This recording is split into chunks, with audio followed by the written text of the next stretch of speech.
Volvo et la dérive, est-ce compatible? Avec le pilote Walter Lerner au volant, ce qui ressemble à première vue à un break familial se transforme en outil de plaisir.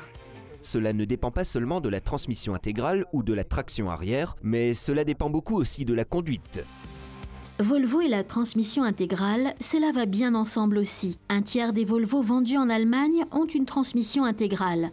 Tout comme le XC70, c'est le produit phare classique avec des gènes de terrain et il représente plus qu'un autre les caractéristiques du constructeur suédois. Qualité, sécurité et surtout respectabilité.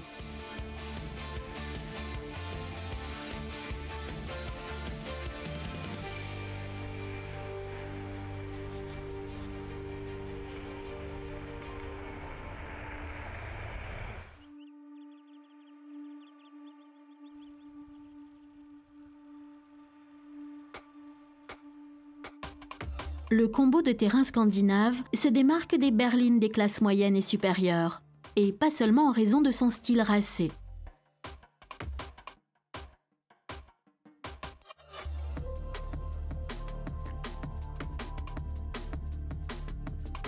L'intérieur n'est pas sportif ni luxueux, mais plutôt de qualité élevée pour une atmosphère de détente.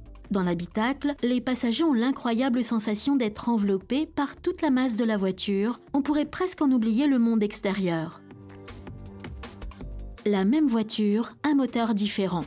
Maintenant que Volvo n'appartient plus à Ford, les Suédois développent leur propre gamme de moteurs, les e-Drive.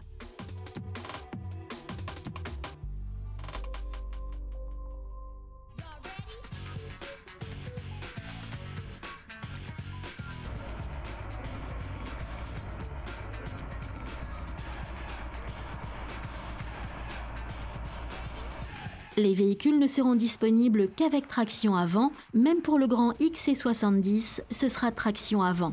Il ne reste alors plus que l'allure hors piste.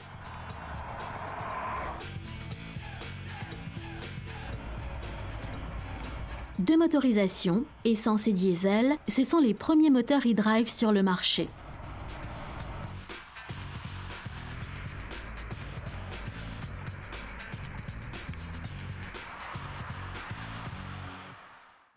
La spécificité des moteurs e-Drive, c'est la réduction cohérente.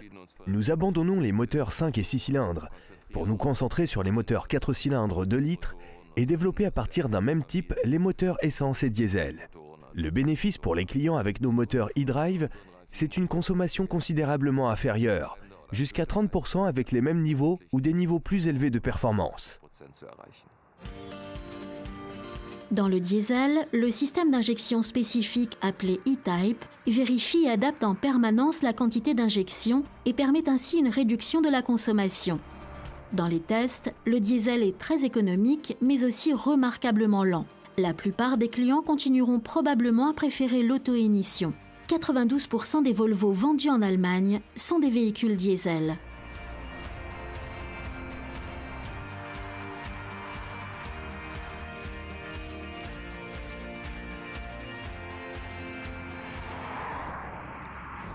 Voici les performances du XC70 D4 avec transmission manuelle.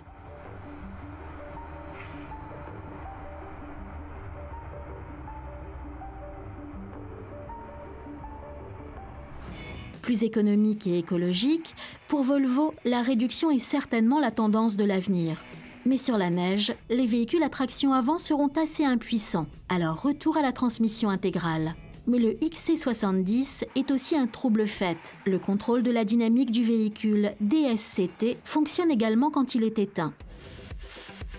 On continue avec la transmission intégrale, mais sur un autre véhicule, dérapons avec un break Volvo.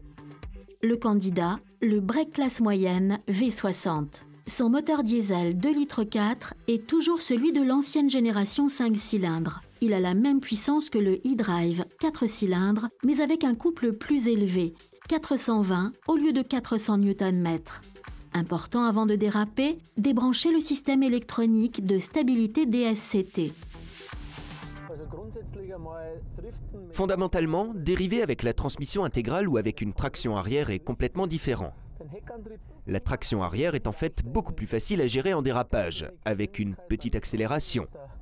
La voiture vire maintenant à droite, vous pouvez ensuite contrebraquer et vous recommencez avec le changement de distribution de poids. Avec la transmission intégrale, vous devez rouler beaucoup plus rapidement et par conséquent, rester sur l'accélérateur pour relâcher au bon moment, transférer la charge et réaccélérer immédiatement.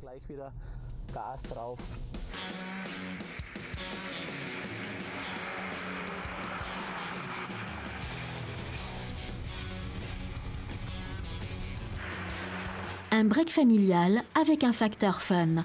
Une façon de lutter contre l'ennui sur le chemin des stations de ski. Du moins pour ceux qui connaissent leur véhicule et qui savent le contrôler. La plupart des véhicules d'aujourd'hui sont conçus pour assurer un minimum de sous-virage, ce qui est un peu plus facile à gérer pour le consommateur moyen. Mais dans l'ensemble, si vous pouvez jouer un peu avec ou connaître un peu mieux le véhicule, alors vous pouvez pousser un peu plus avec n'importe quelle voiture.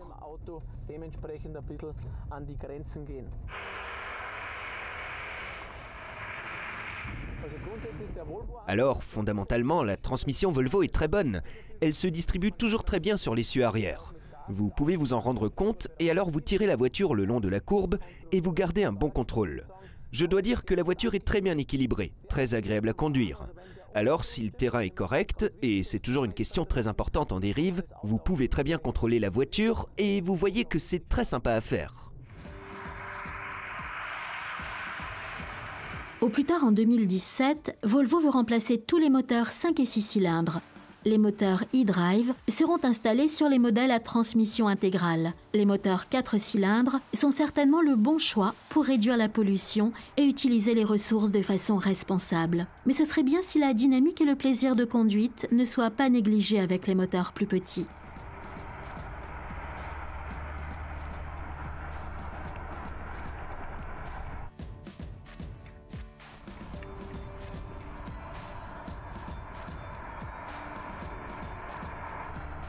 Ainsi, même un break peut donner beaucoup de plaisir.